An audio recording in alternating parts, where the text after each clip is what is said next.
If you're watching this video, it means I'm already dead. As far as I can tell, it's around November the 3rd, 2020. It's nearly 2 years since America and Russia started the war to end all wars. Who could have imagined all those chemical weapons would bring on the zombie apocalypse? At the beginning, I thought I was lucky to escape with the Trump family. If anyone knew how to survive, it was Donald. How wrong I was. Donald was the first to go when we were hiding at that abandoned jail. I told Donald not to open the cell doors. Nobody told Donald what to do. I'll never forget the look on his face as those zombie prisoners bit into him. They nearly ate all of him. The only bit we found was his penis. I guess even a zombie wouldn't put that in its mouth. I think Melania was happy when we had a little service and buried it in a matchbox. Unfortunately, Melania's happiness was short-lived. I told her supermarkets didn't carry caviar, but she said she couldn't go on without any. Damn, those zombie checkout chicks were vicious. Unlike Donald, very little of Melania was eaten. Apparently zombies don't eat plastic.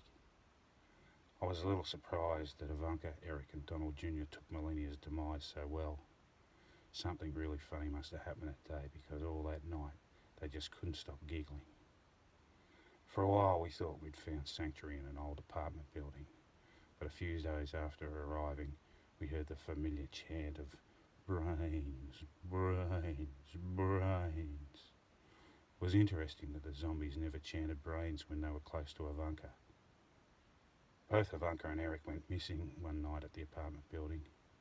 It was terrible. We found them a week later in front of a full-length mirror, starved to death. It was like they'd been sitting there staring at their own reflections and forgot to eat and drink. It was about a year now and we were doing it tough. Food was becoming hard to find, and the bit we had wasn't going to go far.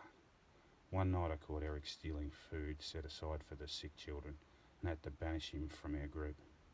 The last I heard, he was heading for Russia, where he believed he'd be more welcome. Our number was rapidly dwindling now, and the zombie numbers were ever increasing. Not long after Eric's banishment, we ran into a Tiffany Trump on the road.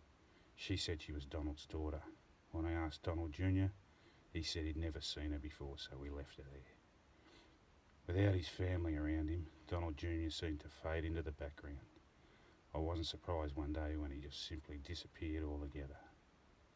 Barron Trump, who'd been a Supreme Court judge before the war started, was invaluable to our survival. His skill at taking out a zombie with a 5-iron was unbelievable. I was saddened when he fell off his bike in a herd of zombies. If only we'd left the training wheels on. I'm the only one left now, and I can hear him getting closer.